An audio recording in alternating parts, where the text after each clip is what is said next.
Hi everybody, Tom Lloyd, CCTV, out here at the Cookie House in Englewood, joined by Dr. Jennifer Zoebelein, our county historian. And Jen, talk to me about the Cookie House. You guys are finally opening it up. Yes, so this is our first day back this year. Just for those that do not know, this building is built in 1931 as part of the Bass Biological Laboratory, which was the first full-time marine station in mainland Florida. And this building would have been one of about a dozen buildings on the site, operated and run by John Bass Jr. or founded by John Bass Jr. And this building would have served as his personal office and laboratory. So one side would have been the office and one side would have been the laboratory. And you guys are going to be out here all month. Yes, so we will be out here for every Friday from 10:30 to 2:30 and through the end of March. What are people going to know when they come out here? We've got the historic marker out front, which gives a nice little overview about the Cookie House and the Bass Lab. People can come in and look at this building. And what I always love telling people is pretty much what we're seeing today is about 90% original. Wow. So the roof was restored, replaced, once this building was moved here after 2006.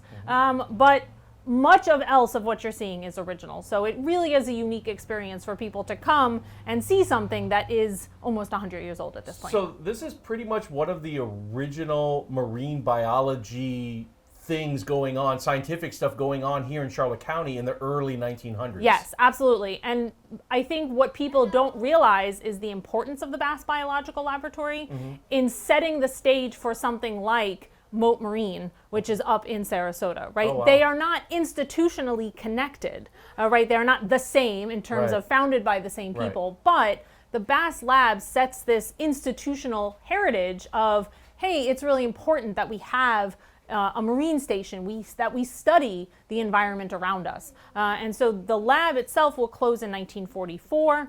There will be another facility that will open on the Cape Hayes Peninsula that moves up to Sarasota and becomes Mote Marine. Okay.